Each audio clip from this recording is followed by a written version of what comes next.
సత్య టాక్స్కి స్వాగతం. నేను సత్యనారాయణ. ఆంధ్రప్రదేశ్లో గత వారం రోజులు పైగా రౌడీ షీటరు ఆ, రౌడీ షీటరు సాయి కృష్ణ. సాయి కృష్ణకు సంబంధించిన లాకప్ డెత్కి సంబంధించిన వ్యవహారంతో అట్టుడికిపోతుంది. అసలు ఈ వ్యవహారానికి కారణం ఏంటి? దీని వెనకాల ఏదో రియల్ ఎస్టేట్ డీల్స్ ఉన్నాయి అని చెప్పేసి రకరకాలుగా మాట్లాడుతున్నారు. నిజానికి ఈ వ్యవహారాన్ని ప్రభుత్వం మొదట్లోనే పట్టించుకుని ఉంటే వేరే రకంగా ఉండేది. అంటే బహుశా చంద్రబాబు నాయుడు ఆయన విదేశీ పర్యటనలో బహుశా సింగపూర్లో ఉన్నప్పుడు జరిగినట్టుంది. దాన్ని హ్యాండిల్ చేయటం అనేది ఇక్కడ సరిగ్గా ఎవరు చేయలేకపోయారనిపిస్తుంది. అంటే దీంట్లో ఇంకోటి కూడా అనిపిస్తుంది. ఏ విషయమైనా ఎంత చిన్న విషయమైనా సరే ఇప్పుడు చంద్రబాబు నాయుడు వస్తే తప్ప మంత్రులు కానీ ఎమ్మెల్యేలు కానీ ఎవరు దాన్ని చేసే పరిస్థితి లేదా అనేది కూడా ఈ వ్యవహారంతో అనిపిస్తుంది. ఇప్పుడు దీన్ని మధ్యలో జగన్మోహన్ రెడ్డి ప్రతిపక్ష నాయకుడు దాన్ని క్యాష్ చేసుకోవటానికి ఆయన ట్రై చేయటం అంటే ఆమె బాధితురాలు అదే ఈ సాయికృష్ణ తల్లి జగన్మోహన్ రెడ్డి దగ్గరికి వెళ్ళటము, ఆయన ప్రెస్ మీట్ పెట్టడం, ఆ తర్వాత మళ్ళీ చంద్రబాబు నాయుడు పిలిపించుకుని అవతో మాట్లాడటం, ఇదంతా ఒక ప్రహసనప్రాయంగా జరుగుతుంది. అసలు ఇప్పుడు ఏం జరిగింది, అసలు వాస్తవాలు ఏంటి, ఈ అంశం మీద మనతో మాట్లాడటానికి మనతో ఉన్నారు సీనియర్ జర్నలిస్ట్ మస్తాన్ రావు గారు. ఆయన అడిగి వివరాలు తెలుసుకుందాం. నమస్కారం అండి మస్తాన్ రావు గారు. నమస్తే అండి. నమస్తే. అసలు ఏంటి సాయికృష్ణ లాకప్ డెత్కి సంబంధించి మీ దగ్గర ఉన్న ఇన్ఫర్మేషన్ ఏంటి, అసలు ఏం జరిగింది, అసలు వాస్తవాలు ఏంటి? సత్య టాక్స్ స్వాగతం సార్. సార్ ఇప్పుడు యాక్చువల్గా విజయవాడ కృష్ణలంకలో సాయి కృష్ణ అనే వ్యక్తి, మనం స్వతహాగా రౌడీ షీట్ అంటా ఉంటాం. సాంకేతికంగా లీగల్గా చూస్తే సస్పెక్ట్ షీట్. అదే అతని మీద దాదాపు 22 కేసులు నమోదయ్యి ఉన్నాయి. ఎక్కడి దాకా ఉన్నాయంటే విజయవాడ సూర్యారావుపేట కావచ్చు, కృష్ణలంక కావచ్చు, జగ్గయ్యపేట కావచ్చు, ఇట్లా పెనమలూరు పోలీస్ స్టేషన్ కావచ్చు, ఇలా అనేక కేసులన్నీ కూడా ఇక్కడే నమోదైనాయి. అదేవిధంగా రాజమండ్రిలో కూడా ఒక కేసు నమోదైందని చెప్పేసి పోలీసు రికార్డ్స్ చెప్తా ఉన్నాయి. ఇవేదో కేసులు అంటే నమోదవడమే కాదు, వీటికి ఎఫ్ఐఆర్ నమోదయ్యాయి. తర్వాత అతనికి జైలు శిక్ష కూడా కొన్ని కేసుల్లో అనుభవించి వచ్చాడు. కొన్ని కేసుల్లో ట్రయల్ జరుగుతూ ఉంది. కొన్ని కేసుల్లో రిమాండ్ ఖైదీగా ఉన్నాడు. కొన్నింటిలో నాన్ బెయిలబుల్ వారెంట్ కూడా జారీ అయి ఉన్న పరిస్థితి. ఇక్కడ ప్రధానంగా చెప్పొచ్చేది ఏంటంటే కృష్ణలంక ఏరియాలో ఇతను చాలా నోటెడ్ రౌడీ షీటరు. అక్కడ ప్రజలు కూడా భయభ్రాంతులకు గురవుతూ ఉంటారు ఇతనికి సంబంధించి. సో ఇతని చరిత్ర చాలా క్రిమినల్ మనస్తత్వం కలిగి ఉంది. కొన్ని సినిమాల్లో మనం చూస్తూ ఉంటాం. ఒక క్రైమ్ సినిమాల్లో ఒక చిన్న వయసులోనే తప్పుదారి పట్టిన ఒక యువకుడు అయితే ఎలా ఉంటాడో అతని జీవితం ప్రతిబింబిస్తుంది. ఎందుకంటే మనకి తెలిసిన సమాచారం, ఒక ఎగ్జాంపుల్ చెప్తాను. ఒక 14 ఏళ్ళ 10th క్లాస్ చదువుతున్న అమ్మాయి కృష్ణలంక ప్రాంతంలో వాళ్ళ అమ్మ నాన్న మీద అలిగి బయటికి వచ్చేస్తే ఇతను మాయ మాటలు చెప్పి తీసుకువెళ్ళి లైంగికంగా వేధించడమే కాకుండా ఒక లాడ్జిలో పెట్టి, ఆ తర్వాత ఫ్రెండ్స్ కూడా ఈ అమ్మాయిని లైంగికంగా వేధించేలాగా చేశాడు ఇతని యొక్క భాగస్వాములతో. చేస్తే ఆ తర్వాత లాడ్జి నుంచి వేరే ప్రైవేటు ఒక హౌస్కి తీసుకొస్తే ఆ హౌస్ చుట్టుపక్కల గొడవ చేస్తే వాళ్ళు పోలీస్ స్టేషన్కి తీసుకెళ్ళి ఆ తర్వాత వాళ్ళ తల్లిదండ్రులకు అప్పచెప్పిన పరిస్థితి. సో అది దాని మీద పోక్సో యాక్ట్ కూడా ఇతని మీద నమోదయ్యింది. ఇతను చిన్న ఎగ్జాంపుల్ చెప్పాను నేను. ఇట్లాంటి గంజాయి తాగటాలు, గంజాయి అమ్మటాలు, ఇక కత్తులు పెట్టి పొడవటాలు. పెద్ద కేసు ఏంటంటే రీసెంట్ గా వాటిలో పెద్ద ఏంటి, ఇవన్నీ కూడా పెద్దవే. రీసెంట్ గా పెద్దది ఏంటంటే జగ్గయ్యపేటలో నవీన్ రెడ్డి అనే ఇంకొక సస్పెక్ట్ షీటర్, అతని మీద కూడా కృష్ణలంక పోలీస్ స్టేషన్ లో నమోదై ఉన్నాయి. జగ్గయ్యపేటలో వీళ్ళందరూ కలిసి ఒక రూమ్ లో డ్రింక్ చేస్తా ఒక చిన్న గొడవ వస్తే వాడిని ఏదో సెల్ ఫోన్ త్వరగా ఇమ్మన్నాడట, ఇవ్వలేదు. తాగుతున్న బీరు బాటిల్ పగలగొట్టి అతని గొంతు మీద పొడి చేశాడు. ఎవరు? సాయి కృష్ణ, నవీన్ రెడ్డి. పొడి చేస్తే ఇంకా శరీరం మీద అనేక చోట్ల పొడిస్తే అక్కడ తీసుకెళ్లి వాళ్ళ స్నేహితులు జగ్గయ్యపేట ప్రాథమిక ఆరోగ్య కేంద్రానికి తీసుకెళ్ళటం, అక్కడ అప్పటికే చనిపోయాడని చెప్పడం. సో ఆ కేసులో కూడా ఇతను రిమాండ్ విధించారు, బెయిల్ తీసుకొని వచ్చాడు. ఇక్కడ ఉంటే పోలీసులు మాటి మాటికి పిలుస్తున్నారని అతను ఏం చేశాడంటే సిమ్ కార్డు మార్చేసి వేరే సిమ్ ఒకటి కొనుగోలు చేసుకొని వేసి ఇక్కడ నుంచి మార్కాపురం వెళ్ళిపోయి అక్కడ జొమాటోలో ఒక బాయ్గా చేరి ఇళ్ళకి ఆర్డర్ల మీద మనకి సప్లై చేస్తూ ఉంటారు. దానిగా అవతారం ఎత్తాడు, డెలివరీ బాయ్గా పనిచేస్తుంది. డెలివరీ బాయ్గా. అదే. సో అలాంటి అది అతని యొక్క జీవితం మనం క్లుప్తంగా చెప్పాలంటే అది. అంటే కృష్ణలంకలో రాత్రిపూట కానీ ఇతను ఆ రోడ్లో ఉన్నాడు అంటే అటువైపు నడవటానికి కూడా ఈడితే ఎందుకు రౌడీవాడు అనే పరిస్థితి అక్కడ ఉంది. చాలాసార్లు ఇప్పుడు కృష్ణలంక సిఐ నాగరాజు అతన్ని తీసుకువెళ్ళటం, ఆ రౌడీలకి ఇచ్చే ట్రీట్మెంట్ ఇవ్వటం, మళ్ళీ పంపించేసేయటం, అంతకుమించి ఏం చేయలేరు కదా. అదేనండి. సో ఆ విధంగా జరుగుతూ వస్తుంది. ఈ నేపథ్యంలో అతని మీద 2 నాన్ బెయిలబుల్ వారెంట్లు జారీ అయ్యాయి. ఆ నాన్ బెయిలబుల్ వారెంట్లు జారీ అయితే వీళ్ళు అసలు ఇది ఎక్కడున్నాడనేది కనిపెట్టలేకపోయారు. సో వాళ్ళ అమ్మ దగ్గరికి వెళ్ళి ఏమో ఎక్కడ అంటే నాకు తెలియదని చెప్పి, లేదు అని చెప్పేసి పోలీసులు ఆమె దగ్గర నుంచి సెల్ ఫోన్ తీసుకొని సెల్ ఫోన్లో నెంబర్లన్నీ కూడా వడపోస్తే దానిలో కొత్త సిమ్ ఒకటి వాడుతున్నారు, ఆ నెంబర్ నుంచి ఫోన్లు వస్తున్నాయని తెలుసుకుంటే ఆ తెలుసుకున్న దాని మీద ఆ టవర్ లొకేషన్ ఆధారంగా అతను మార్కాపురంలో ఉన్నాడు అనేది. యాక్చువల్గా ఇందాక నేను చెప్పింది ఏంటంటే దర్యాప్తులో వెళ్ళలేదు కాబట్టి నేను ముందుగా చెప్పగలిగా. యాక్చువల్గా పోలీస్ ఇన్వెస్టిగేషన్ ఏంటంటే టవర్ లొకేషన్ ఆధారంగా మార్కాపురం వెళ్ళారు. మార్కాపురం వెళ్ళి అతన్ని తీసుకొచ్చిన తర్వాత పోలీస్ స్టేషన్లో పెట్టారు. అయితే ఇక్కడే మనకి సమస్య అంతా మొదలైంది. ఈ నేపథ్యంలో ఇదంతా మే 9వ తారీఖు జరిగింది అనేది వాళ్ళ అమ్మ విజయలక్ష్మి, సాయికృష్ణ వాళ్ళమ్మ, అదేవిధంగా వాళ్ళ మేనమామలు ఉన్నారు నవరంగు అండ్ ముళ్ళపూడి నాగేశ్వరరావు. వాళ్ళిద్దరు కూడా రాధారంగ మిత్ర మండలం ఉంది విజయవాడలో, ఫేమస్ చాలా. అది దానికి సభ్యులుగా యాక్టివ్గా ఉంటారు వాళ్ళు. అనేక కేసులు పెద్ద మనుషులుగా కొన్ని సమస్యలు, కుటుంబ సమస్యలు కానీ పరిష్కరించిన చరిత్ర కూడా వాళ్ళకు ఉంది.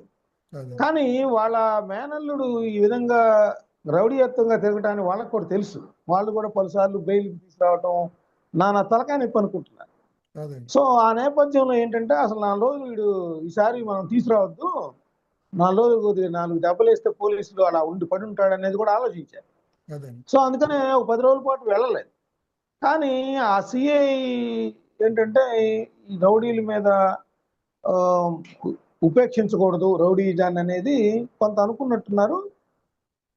వాళ్ళు చెబుతున్న దాని ప్రకారం ఏంటంటే మే 9వ తారీఖు తీసుకొస్తే అతన్ని కొడుతూనే ఉన్నారు. వీళ్ళు మే 20వ తారీఖు అప్పుడు వాళ్ళ అమ్మ 15వ తారీఖు నుంచి వెళ్ళడం ప్రారంభించింది. మా అబ్బాయి ఏడే. ఇదంతా కూడా వాళ్ళు ప్రెస్ మీట్లో చెప్పిన దాని ప్రకారమే నేను మాట్లాడుతున్నాను.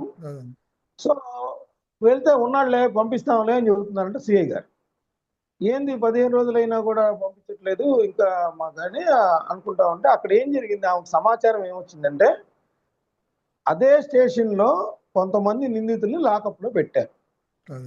ఈ అబ్బాయిని కొడతాం చూసి ఆ నిందితుల్లో వీళ్ళ అమ్మకి తెలిసిన ఒక యువకుడు ఫోన్ చేసి, అమ్మ మీ అబ్బాయిని ఇట్లా కొడుతున్నారు లోపల, మీరు వచ్చి చూసుకోండి, మేము కూడా లోపలే ఉన్నాము అని చెప్తే అప్పుడు ఈమె వెళ్ళి అడిగితే సరైన సమాధానం లేదు. పోలీసు ఉన్నతాధికారుల దృష్టికి తీసుకెళ్ళింది, అక్కడ కూడా సరైన రెస్పాన్స్ లేదు. చోటా మోటా నాయకుల దగ్గర కూడా వెళ్ళింది, ఎవరు కూడా ఆమెకి హెల్ప్ చేయలేని పరిస్థితి. ఎందుకంటే రౌడీ కదా, రౌడీ అనే యాంగిల్లో ఎవరు రావట్లేదు. సో ఆ తర్వాత వాళ్ళ బంధువు న్యాయవాది కనకదుర్గ దగ్గరికి వెళ్ళి, అమ్మ నువ్వైనా చూడాలి, ఇట్లాగా మా అబ్బాయి బయట పెట్టట్లేదు, మరి చచ్చిపోతాడు అయ్యింది అసలు అర్థం కావట్లేదు అని చెప్పేసి. అప్పుడు ఆమె కొంతమంది న్యాయవాదులతో ఈ కేసును టేకప్ చేయడానికి ప్రయత్నిస్తే బార్ కౌన్సిల్ అంటే విజయవాడ బార్ అసోసియేషన్లో, బార్ కౌన్సిల్ కాదు బార్ అసోసియేషన్ కొంతమంది న్యాయవాదులు ఈ కేసు ఎవరు తీసుకోవద్దు అని ఆమె మీద ఒత్తిడి తెచ్చారంట. ఆమె ప్రెస్ మీట్ పెట్టి చెప్పింది ఏంటి, ఈ కేసులో ఇది నాగరాజు కేసు, సిఐ గారి కేసు, వద్దు వాడు రౌడీ, దీన్ని టేకప్ చేయొద్దని చెప్పేసి చాలా ఒత్తిడి తెచ్చారు. అయినా కూడా ఆమెకున్న ఫ్రెండ్స్ ద్వారా ఇంకొంతమంది న్యాయవాదులు, యంగ్ న్యాయవాదులతో కలిసి ఆమె డైరెక్ట్గా మానవ హక్కుల కమిషన్ కింద జిల్లా స్థాయిలో కోర్టు, మానవ హక్కుల కోర్టు కంప్లైంట్ చేసి వాళ్ళే స్వతంత్రంగా మార్కాపురం వెళ్ళారు ఒక టీమ్గా. అవును. వెళ్తే అక్కడ స్థానికుల్ని విచారించారు. అతను ఉండే రూము ఎక్కడైతే సాయి కృష్ణ నివసించేవాడో అడిగితే, అవునండి వచ్చారు. ఇద్దరు కానిస్టేబుల్స్ కొంతమంది ఇంకా వచ్చి అతన్ని చేతులు వెనకాల కట్టేసి తీసుకెళ్లారండి. ఇది వాస్తవం అని చెప్పారు. చెప్పిన మీదట మళ్ళీ ఈ న్యాయవాదులు సిఐ గారి దగ్గరికి వెళ్ళి అడిగారు. ఏమండి ఏంటి అంటే, ఉన్నాడండి అంటే, సరే అని వాళ్ళ మదర్ కూడా ఆ రోజు వెళ్ళి స్టేషన్ పై అంతస్తులో అతను కనిపించాడంట, వాళ్ళ అబ్బాయి ఓకే. సాయి కృష్ణ. కనిపించిన పరిస్థితుల్లో పంపించినండి, మేము పంపిస్తాంలే అని సిఐ గారు రొటీన్ గా చెప్పేసరికి అక్కడ గొడవ ఎందుకులే గట్టిగా అని, ఇతను ఇట్లా మాట వింటలేదని వీళ్ళు వెళ్ళి హైకోర్టులో హేబియస్ కార్పస్ పిటిషన్ వేశారు. అదే. హేబియస్ కార్పస్ పిటిషన్ వేస్తే హైకోర్టు ఆదేశాలు ఇచ్చింది. ఏమని? 29వ తారీఖు, జూన్ 29వ తారీఖు కల్లా ఇతన్ని మా ఎదుట ఆధారపరచండి. అసలు ఏం జరిగింది ఏంటో కూడా, దాని వివరాలు కూడా, ఆ కేసు ఏంటి, ఇతను ఎట్లా తీసుకొచ్చారు ఏంటి, మాకన్నీ కూలంకుషంగా చెప్పాల్సిన అవసరం ఉందని చెప్పేసి ఆదేశాలు ఇచ్చింది. అక్కడ స్టోరీ అంతా బిగిన్ అయింది. ఏంటి అప్పుడు సిఐ మాట మాడకపోవడంతో ఈ వేణమామలు కూడా అడగటంతో ఏం చేయకపోవడంతో వాళ్ళు ఏం చేశారు, ఇక్కడ మన రాజకీయ ప్రవేశం అనేది ఈ కేసు ఎక్కడ పులుముతుంది అంటే, విజయవాడలో కొంతమంది రాజకీయ నాయకుల దగ్గరికి వెళ్ళినా కూడా ఎవరు కూడా హెల్ప్ చేయకపోవడంతో అన్ని పార్టీల వాళ్ళ దగ్గరికి వెళ్ళారు. నాకు తెలిసి యాక్చువల్గా రాధారంగ మిత్రమండలి సభ్యులుగా ఉన్నప్పటికీ కూడా ఎవరు ముళ్ళపూడి నాగేశ్వరరావు అండ్ నవరంగ వీళ్ళ మేనమామ సాయికృష్ణ మేనమామలు అదే. వాళ్ళు వినకపోవడంతో విజయవాడలో ఒక రాజకీయ నాయకుడి ద్వారా వైఎస్ఆర్సీపీ స్పోక్స్ పర్సన్ అయిన అంబటి రాంబాబు గారి దగ్గరికి ఈ కేసు వివరాలు తీసుకెళ్లారు. అదే. తీసుకెళ్తే ఆయన ప్రెస్ మీట్ పెట్టి ఇలా ఇలా జరుగుతోంది, ఇతన్ని చంపేశారు. ఎట్లా చంపేశారు అంటే, ఇతన్ని బాగా హింసించడంతో చనిపోయాడు. చనిపోతున్న పరిస్థితుల్లో ఎదురుగా అంటే వాళ్ళకి హోటల్ అనేది రాల, తర్వాత ఇన్వెస్టిగేషన్ బయటపడింది. అదే. ఒక హాస్పిటల్కి తీసుకెళ్లారు. అక్కడ ఆర్ఎంపీ చేత ట్రీట్మెంట్ ఇప్పించారు. అతను కోలుకోకపోవడంతో చనిపోయాడు. చనిపోయిన తర్వాత ఇద్దరు కానిస్టేబుల్స్ 2 వీలర్ మీద తీసుకొని వెళ్ళి శ్మశానంలోకి తీసుకెళ్లి అక్కడ ఆ శవాన్ని కాల్చేశారు అనేది ఆయన కొన్ని ఫోటోలు కూడా, ఆ గోల్డ్ పీకారు, అతన్ని హింసించారు అనమాట. గోల్డ్ పీకారు, ఇంకా కొట్టారు, రకరకాలు ఉన్నాయి. చనిపోయి ఉన్నాడు అనేది ఒక ఫోటో చూపించారు. సో అప్పటితో పెద్ద బ్లాస్ట్ అయిపోయింది రాష్ట్ర వ్యాప్తంగా. ఏంటి అంటే అంటే ఇంకొక మాట వినిపిస్తుందండి. ఇప్పుడు టాస్క్ ఫోర్స్ వాళ్ళు అక్కడికి మార్కాపురం వెళ్ళారు. వాళ్ళు వెళ్ళే ముందు దానికి సంబంధించిన అంటే పాస్పోర్ట్ తీసుకోవటం కానీ, లేదంటే ఆ రికార్డ్స్ అవి మెయింటైన్ చేయలేదు. వాళ్ళు అనఫిషియల్గా వెళ్ళారనే ఒక మాట వినపడుతుంది. అది నిజమేనా? టాస్క్ ఫోర్స్ ఇప్పుడు వాళ్ళు అదే వెళ్ళి సార్, ఇప్పుడు తీసుకొచ్చారు. అదే నేను చెప్పడానికి వస్తున్నా. ఇప్పుడు ఇట్లా జరిగిందంతా చెప్పుకున్నాం మనం, ఏం జరిగింది కేసు అంతా. ఇప్పుడు వాళ్ళు ఆ తర్వాత వాళ్ళ మదరు, వాళ్ళ ఎవరైతే న్యాయవాది సపోర్ట్ చేస్తున్నారో కనకదుర్గ, వీళ్ళ మేనమ్మ వాళ్ళందరూ కలిసి కూడా ప్రెస్ మీట్ పెట్టారు రాంబాబు గారి తర్వాత. పెట్టినప్పుడు వాళ్ళు ప్రశ్నించారు, ఏంటి కుటుంబ సర్కార్ ఏంటి ఇలా చేస్తుంది, నాగరాజు అనే అతను ఈ విధంగా అమానవీయంగా తీసుకెళ్లి హింసించాడు, మాకెవరు న్యాయం చేయరా, అది అని వాళ్ళు కూడా పెట్టిన పరిస్థితి. సో అప్పుడు రాష్ట్ర వ్యాప్తంగా చర్చనీయాంశంగా జరిగింది. రాంబాబు గారు అంటే మరి ఇది రాజకీయం చేయడానికి ప్రయత్నించారా ఏంటో తెలియదు కానీ, యాక్చువల్గా రాంబాబు గారు ఉదయం ప్రెస్ మీట్ పెట్టారు. సాయంత్రానికల్లా జగన్మోహన్ రెడ్డి గారు కూడా అక్కడ వాళ్ళ కుటుంబం దగ్గరికి వెళ్ళిపోయారు. అక్కడ ఒకటి జరిగింది రాజకీయంగా, ఏంటి, కాపులు యువకుడిని చంపేశారు అని. అదేనండి. అయితే ఇక్కడ కాపు యువకుడిని చంపేసినా కూడా అక్కడ క్యాస్ట్ వాళ్ళ యాంగిల్ రైట్ చేశారు. క్యాస్ట్ యాంగిల్ తీసుకొచ్చారు. అదే రాజకీయం చేయటం అనేది అక్కడ ప్రారంభమైంది. రాంబాబు గారిని కూడా ఆ విషయం అడిగితే, అవును ఆయన కాపు యువకుడే, కాపు యువకులు మేము అండగా ఉంటాం, తప్పేంటి, మేము కాపు అయినంత మాత్రాన అదేంది అని ఆయన కూడా ఎదురు ప్రశ్నించారు. అదే. సో జగన్మోహన్ రెడ్డి గారు కూడా వెళ్ళినప్పటికీ కూడా అక్కడ ఏమైందంటే, జగన్మోహన్ రెడ్డి గారు పెద్ద ఎత్తున క్యాస్ట్ తీసుకోకుండా ఉండిన పరిస్థితి. ఎందుకంటే ఎవరైతే ఆరోపణలు ఎదుర్కొంటున్నారో సి నాగరాజు గారు కూడా అదే కులానికి చెందిన వ్యక్తి. అదే. సో దాంతో క్యాస్ట్ అనేది ఆయన కొద్దిగా తగ్గి మాట్లాడిన పరిస్థితి జగన్మోహన్ రెడ్డి గారిది మనం చూసాం ఆ ప్రెస్ మీట్ లో కూడా. అదే. అయితే ఇట్లా ఆయన ఈ కేసును అడ్డం పెట్టేసుకొని ఆయన రాష్ట్రంలో రెడ్ బుక్ అరాచకాలు ఏం చేస్తుంది ఏంటి అనేది ఆయన విమర్శలు చేశారు స్వతహాగా ప్రతిపక్షంలో ఉన్న పార్టీ. అవును. సో అప్పుడు వెంటనే ప్రభుత్వం కూడా అప్రమత్తం అయిపోయింది. ప్రభుత్వం అప్రమత్తమై ఈ కేసులో రాజకీయంగా నష్టం జరిగే అవకాశాలు ఉన్నాయి కాబట్టి యాక్చువల్గా అంతకు ముందు రోజే జగన్మోహన్ రెడ్డి గారు వెళ్ళే ముందు రోజే డీజీపీ గారిని పిలిపించి సింగపూర్ నుంచి చంద్రబాబు నాయుడు గారు రాగానే పవన్ కళ్యాణ్ గారు కూడా ఈ కేసు సివియారిటీ ఆయన దృష్టికి తీసుకెళ్తే చంద్రబాబు నాయుడు గారి నివాసానికి పిలిపించి ఈ కేసులో చాలా సీరియస్ గా ఉండాలి అది ఇది అంటే అతన్ని సస్పెండ్ చేస్తూ నిర్ణయం కూడా తీసుకున్నారు నాగరాజు గారు.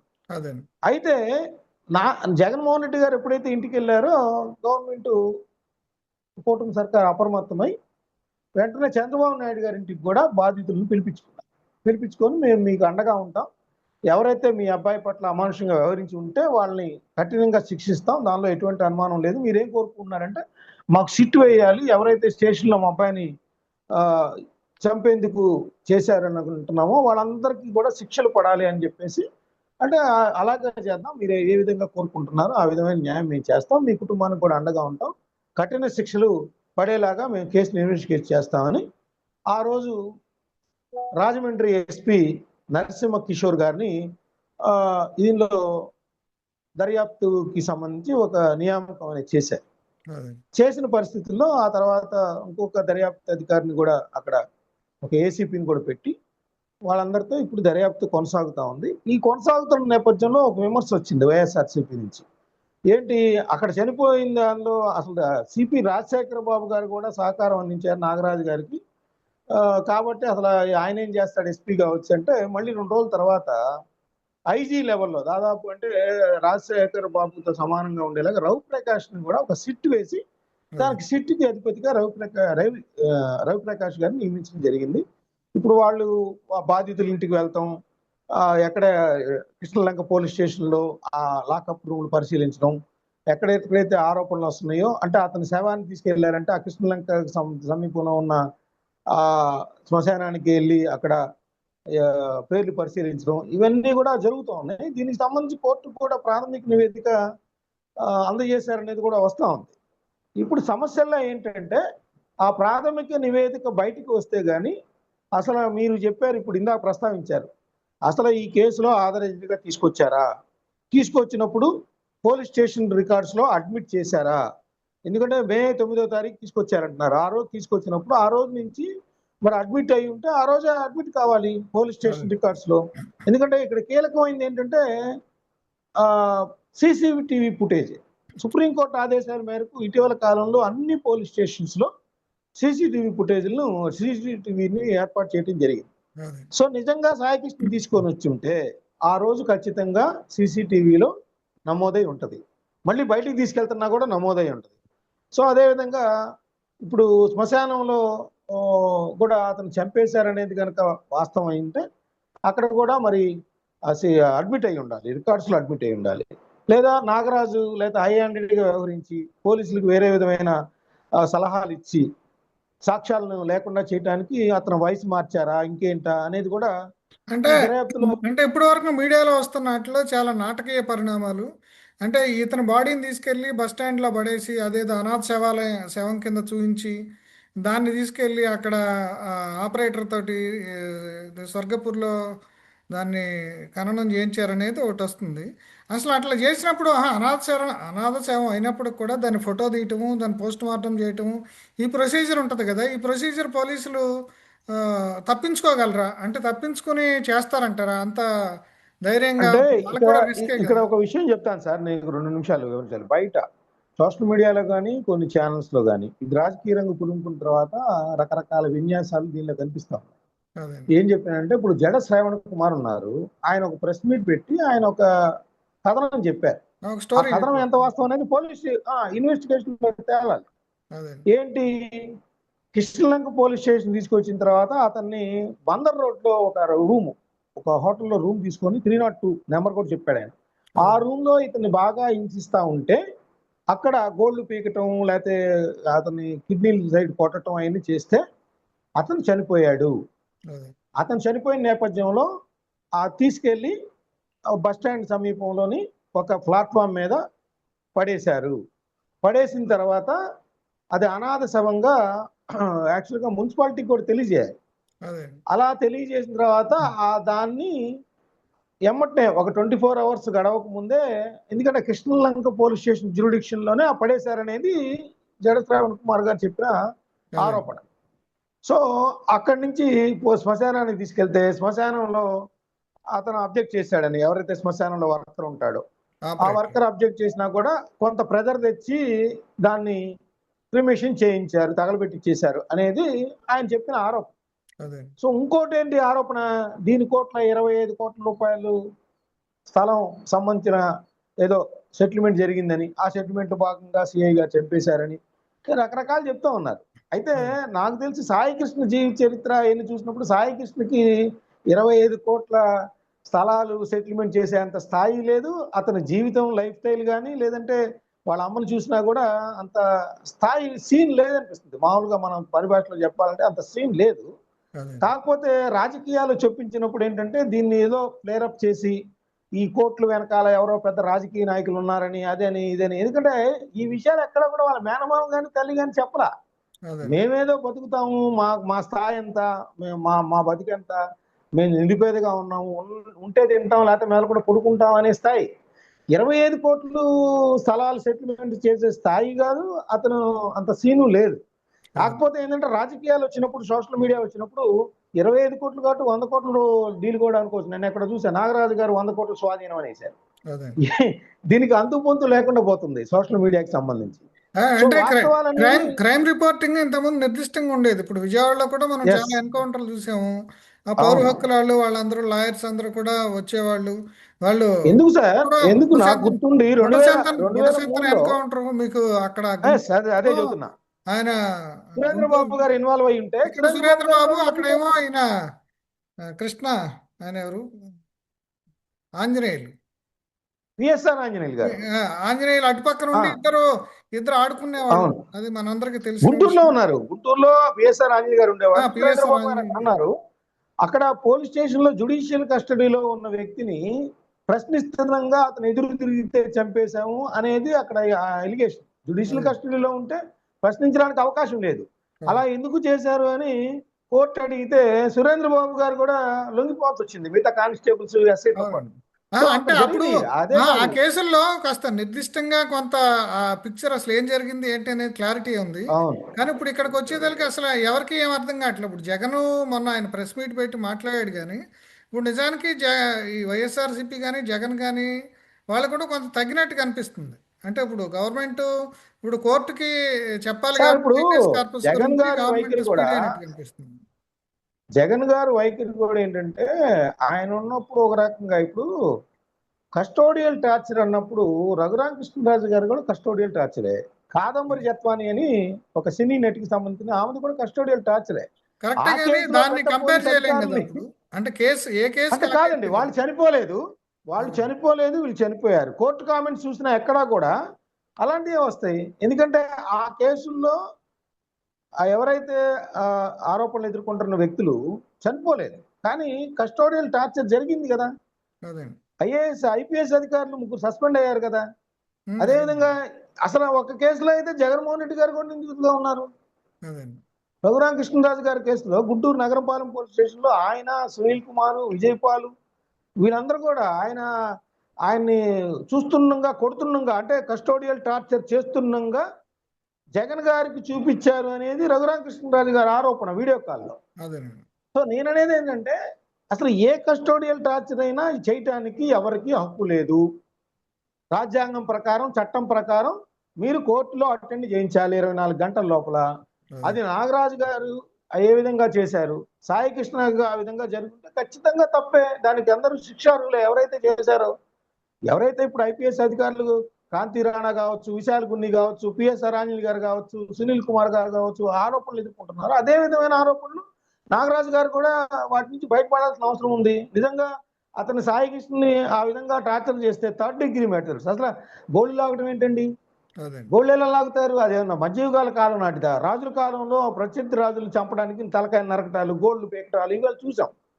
మనం సంభాజీరావు సినిమాలో చూసుంటాం, రీసెంట్ గా రిలీజ్ అయితే ఏది ఛత్రపతి శివాజీకి సంబంధించి సినిమాలో.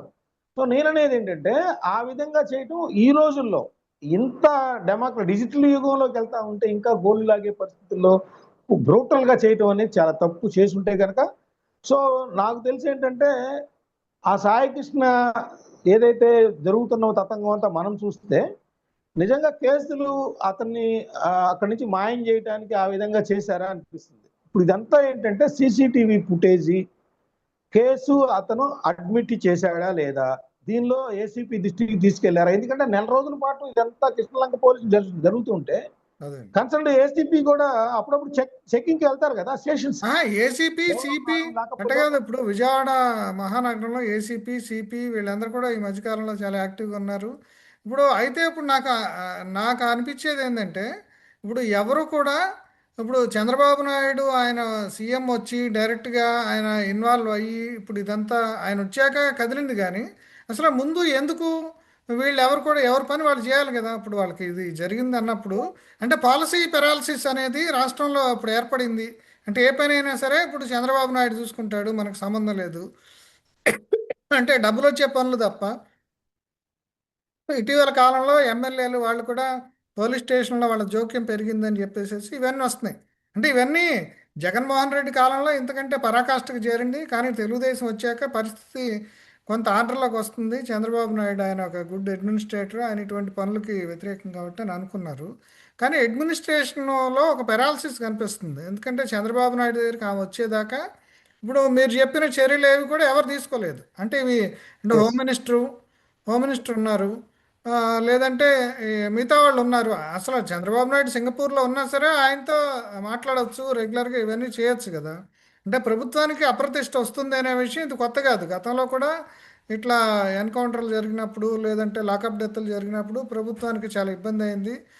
దుందుడుకుగా కొంతమంది అధికారులు సొంత పెత్తనంతో వ్యవహరించడమా, లేకపోతే వాళ్ళు ఎమోషనల్గా వ్యవహరించడమా, లేకపోతే వాళ్ళకి వాళ్ళే దుష్ట శిక్షణ శిష్ట రక్షణ.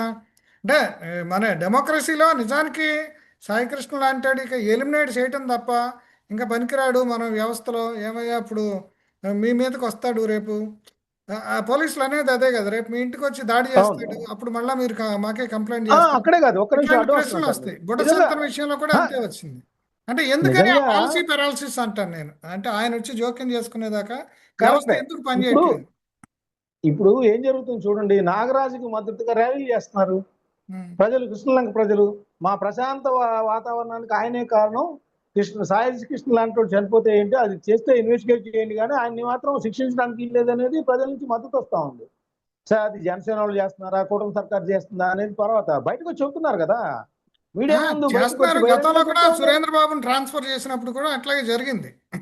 అంటే ఈ ర్యాలీలు అంటే చేయటం, కొంత జనము, కొంత ఈ ఎమోషన్స్ ఇవన్నీ, కానీ రూల్ ఆఫ్ లా అట్లా ఉండకూడదు కదా గవర్నమెంట్ వైపు నుంచి. ఎస్, ఖచ్చితంగా ఉండకూడదు. అదే ఇప్పుడు మనం ఇందాక చెప్పుకున్నాం, ఎవరైతే చట్టాన్ని ఉల్లంఘించారో వాళ్ళు కటకటాల వెనక్కి వెళ్ళి తీరాల్సిందే. అది నాగరాజు అయినా సురేంద్ర బాబు గారు అయినా, మన చట్టం అలా నిర్దేశించింది కాబట్టి వాళ్ళని ఆ రోజు లొంగిపోయేలాగా, లేకపోతే ఈ రోజు నాగరాజుని ప్రశ్నించేలాగా చేస్తా ఉంది. అదే మీరన్న విషయానికి వస్తానండి. నిజంగా అది ఇంటెలిజెన్స్ వ్యవస్థ లోపం. ఎందుకంటే ఒక ఒక రాజధాని విజయవాడ అంటే నథింగ్ బట్ రాజధాని, అలాంటి ప్రాంతంలో ఒక లాకప్ డెత్ జరిగింది, అది ప్రభుత్వానికి అప్పగించి జరిగింది అనేది సిపి ఆయన రాజశేఖర బాబు గారు కూడా ఆయన గమనించకపోవటం, ఇప్పుడు ఇంటెలిజెన్స్ ఇప్పుడు పోలీసులు కూడా సిపి వైఫల్యం కూడా ఉంది. ఎడిషనల్, దాదాపుగా ఆయన కూడా ఎడిషనల్ డీజీపీ క్యాడర్ అనుకుంటా కదా ఇప్పుడు విజయవాడ సిపి. ఖచ్చితంగా సార్, ఎందుకంటే ఆమె ఆమె ఫిర్యాదు వెళ్ళినప్పుడు అందరి దగ్గరికి వెళ్ళింది అన్నప్పుడు ఖచ్చితంగా సిపి దృష్టి కూడా తీసుకువెళ్ళి ఉండొచ్చు. అదే అంటే ఆయన దృష్టికి రాకపోయినా అక్కడ ఎవరైతే గ్రీవెన్స్ తీసుకుంటున్నారో వాళ్ళ దగ్గరికి అయితే వెళ్ళి ఉండొచ్చు. అయితే నాగరాజ్ అనే వ్యక్తి పోలీసు ఉన్నతాధికారులందరికీ కూడా ఇష్టడుగా ఉన్న వ్యక్తి. ఏ పనైనా చేస్తాడు, రౌడీ షీట్లను అణిచేస్తాడు, ఏ కేసులైనా తొందరగా ఇన్వెస్టిగేట్ చేస్తాడు. ఇలాంటి అభిమానాన్ని పొందినప్పుడు ఏంటంటే కొంత ఉదాసీనత ఉంటుంది అతని మీద, ఏమన్నా వస్తే మనం గతంలో కూడా చూసుకుందాంలే. గతంలో కూడా నక్సలైట్ని ఎన్కౌంటర్ చేసిన వాళ్ళందరికీ వాళ్ళకి వేరే ప్రమోషన్స్ రావటం, వాళ్ళకి ప్రోత్సాహకాలు ఎక్కువగా ఉండటం, అంటే ఆ సంస్కృతి గతంలో నుంచి ఉన్నదే కదా. ఏ పోలీస్ ప్రభుత్వం డిపార్ట్మెంట్ లో అధికారంలో ఉంటుంది. ఉన్నా సరే, ఏ ప్రభుత్వం అధికారంలో ఉన్నా సరే. ఉంటుంది, నేను అనేది అదే. అయితే ఏంటంటే ఇట్లా నా రాజధాని ప్రాంతంలో జరుగుతుంటే ప్రభుత్వం దృష్టికి వెళ్తే ప్రభుత్వం మీద చెడ్డ పేరు వస్తుంది అనే ఒక ఇంగిత జ్ఞానం మర్చిపోయారు ఈ పోలీసు అధికారులు కానీ పోలీసులు కానీ. ఇప్పుడు అతను చేసింది మంచిదైనా చెడ్డదైనా పక్కన పెట్టండి, అసలు అదే చట్టానికి వ్యతిరేకం, ఖచ్చితంగా అది ప్రభుత్వం మీదకి వస్తుంది. అట్లాంటప్పుడు ఇప్పుడు మనం గత ప్రభుత్వంలో డోర్ డెలివరీ అనేది ఎంత ఫేమస్ అయింది. అవును రెండు రెండు జిల్లాల్లో ఏదైతే అధికారానికి చేరువ చేస్తాయనే పశ్చిమ గోదావరి, తూర్పు గోదావరి ఉమ్మడి జిల్లాల్లో ఆ కేసు ఎంత ప్రభావితమైంది మనం అవును చూసాం. సో అలాంటప్పుడు ఇప్పుడు అదే నిన్న పవన్ కళ్యాణ్ గారు కూడా అదే ప్రస్తావించారు. అదే నేరస్తులను వెనకేసుకు రావాలా ఏంటి, కాపు కులం ఎందుకు తెస్తున్నారు అనేది ఆయన పెద్ద ఎత్తున ప్రశ్నించారు. అదే సో రౌడీలు గుండాలకు హెచ్చరికలు కూడా జారీ చేశారు. ఇట్లా సో నేననేది ఏంటంటే ఖచ్చితంగా ఇది మీరు అన్నట్టు పెరాలసిస్ అనేది వచ్చింది. Policy paralysis. ఎందుకంటే చంద్రబాబు నాయుడు గారు మిగతా అన్ని విషయాల్లో ఆయన అన్ని చూసుకుంటున్నప్పుడు ఇలాంటి అరాచకం అంటే ఇక్కడ ఒకటి ఉందండి. ఇక్కడ వాళ్ళ అబ్బాయి అమలు చేస్తున్న రెడ్ బుక్ పట్ల దీనికి ఆ రంగు పురుగుతున్నారు. రెడ్ బుక్ వల్లే రాజకీయంగా ఆయన బాధితులుగా కొంతమందిని ఏరి పారేసేయడానికి ఇలా చేస్తున్నారు అనేది వీళ్ళు ఆరోపిస్తా ఉన్నారు. ఆయన కూడా ఏంటంటే ఇట్లాంటి ఆరోపణలు వచ్చినప్పుడు దాన్ని రెడ్ బుక్ అనే మరి ఎట్లా సమాధాన పరుచుకోవడం కొద్దిగా ఇబ్బందికరమైన పరిస్థితి వస్తుంది. పోలీసులు ఆ విధంగా ఆయన రెడ్ ఆరోపణలు బుక్ అంటే అది పొలిటికల్ ఆరోపణ కదా, ఇతను పొలిటీషియన్ కాదు కదా, ఇతను పాలిటిక్స్ తో సంబంధం ఉన్న అతను కాదు కదా, ఇతను రౌడీ షీటర్ కదా. రెడ్ బుక్ లో అంటే అదే సార్ రెడ్ ప్రత్యర్థి బుక్ లో ఇతని పార్టీ పేరు ఉండే అవకాశం లేదు, ఇతని మీద చర్య తీసుకునే అవకాశం లేదు కదా. అంటే ప్రతిపక్ష పార్టీకి అవకాశం వచ్చినప్పుడు ఏంటంటే రెండు మిక్స్ చేస్తుంది. వాళ్ళకేమీ ఇదేం లేదు కదా. అదే అంటే ఇక్కడ ఏం చేస్తున్నారు, వాళ్ళు అధికారం పోవడానికి దూరం అయిన కారణం కాపులు. సో కాపులకు సంబంధించి ఒక యువకుడు చనిపోయాడు కాబట్టి దాన్ని ఆ విధంగా ప్రొజెక్ట్ చేస్తే బాగుంటుంది అనేది వాళ్ళ రాజకీయ ఎత్తుగడ. ఇప్పుడు ప్రతిదీ మనం ఓటు రూపంలో చూస్తున్నారు కదా. దరిద్రంగా మనం ఏ పార్టీలైనా కూడా ఈ ఈ దీనిలో నుంచి ఓట్లు ఏరుకునే అవకాశాలను వాళ్ళు క్రియేట్ చేసుకుంటున్నారు. కానీ సమాజానికి చెడేది మంచేది దానిలో ఏంటి అనే విషయాలు పోయినాయి. ఇప్పుడు పవన్ కళ్యాణ్ గారు అదే నేరాలను నేరాలుగా చూడండి, రాజకీయాన్ని రాజకీయంగా చూడండి, రెండు కలిపి ఓట్ల కోసం వెళ్ళొద్దు అనేది ఆయన అడుగుతా ఉన్నాడు. అదే సో ఇది రాజకీయ కోణం, తప్పదు ఇది. అయితే నేను అనేది ఏంటంటే మొత్తంగా చూస్తే నాగరాజు కేసులో ఖచ్చితంగా ఇప్పుడు ఏదైతే కోర్టుకి ప్రాథమిక రిపోర్ట్ సమర్పించారో దానిలో వాస్తవాలు వెలుగులోకి వస్తాయి ఖచ్చితంగా.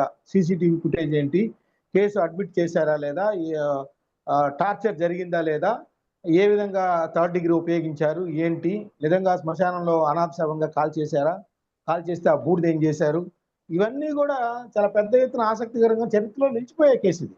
న్యాయ వ్యవస్థలో కూడా నిలిచిపోయే కేసు ఇది. దానిలో ఎటువంటి అనుమానం లేదు. అయితే ప్రభుత్వం దీన్ని ఏ విధంగా ముందు ముందు హ్యాండిల్ చేస్తుంది, తన అప్రతిష్ట పాలు కాకుండా ఏ విధంగా చూస్తుంది, నిజంగా దీనిలో ఆరోపణలు ఎదుర్కొంటున్న పోలీసు అధికారులని శిక్షించే విధంగా ముందుకు వెళ్తుందా లేకపోతే రక్షించే విధంగా ముందుకు వెళ్తుందా అనేది అందరూ ఎదురు చూస్తా ఉన్నారు. అదే ఓకే.